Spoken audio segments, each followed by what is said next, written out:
இந்த புத்தகத்தை எழுதியவர் மீகா. அவர் வாழ்ந்த காலம் யூதா அரசர்கள் காலம். அந்த காலத்தில் மக்கள் கடவுளை மறந்து அநியாயம் செய்து வாழ்ந்தனர். ஒரு தீர்க்க தரிசனம் கூறுகிறார், கர்த்தர் தன் புனித ஆலயத்தில் இருந்தார். கடவுள் மக்களின் பாவத்தை பார்க்கிறார். முக்கியமாக விக்கிரக வழிபாடு, ஏழைகளை ஒடுக்குதல். ஆனால் கடவுள் ஒரு நம்பிக்கை தருகிறார். ஒரு நாள் நாடுகளெல்லாம் கடவுளிடம் வருவார்கள். பிரபலமான வசனம், அவர்கள் தங்கள் வாள்களை உழவு கருவிகளாக மாற்றுவார்கள். இதன் அர்த்தம் போர்கள் முடியும், அமைதி வரும். ஒரு பெரிய தீர்க்க தரிசனம் கூறுகிறார், மெசியா ஒரு சிறிய நகரத்தில் பிறப்பார். வசனம், பெத்லெஹம் உன்னிடமிருந்து ஒரு ஆட்சியாளர் வருவார். பலர் இதைக்கு ஜீசஸ் கிரைஸ்ட் பிறப்பை பற்றிய தீர்க்க தரிசனம் என்று பார்க்கிறார்கள்.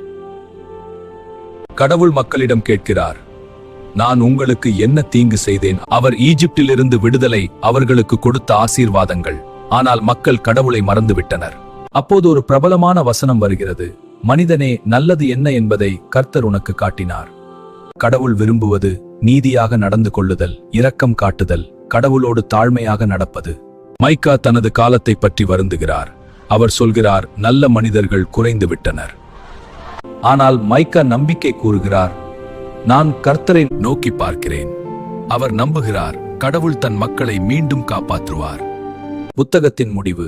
மைக்கா புத்தகம் ஒரு அழகான வசனத்துடன் முடிகிறது. உன்னை போன்ற கடவுள் யார்?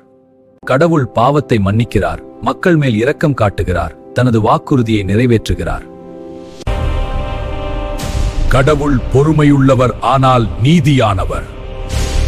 அதாவது தீமை செய்தவர்கள் தண்டிக்கப்படுவார்கள், கடவுளை நம்புகிறவர்கள் பாதுகாக்கப்படுவார்கள். அவர் சொல்கிறார், கர்த்தர் பொறுமையுள்ளவர், ஆனால் குற்றவாளியை தண்டிக்காமல் விடமாட்டார்.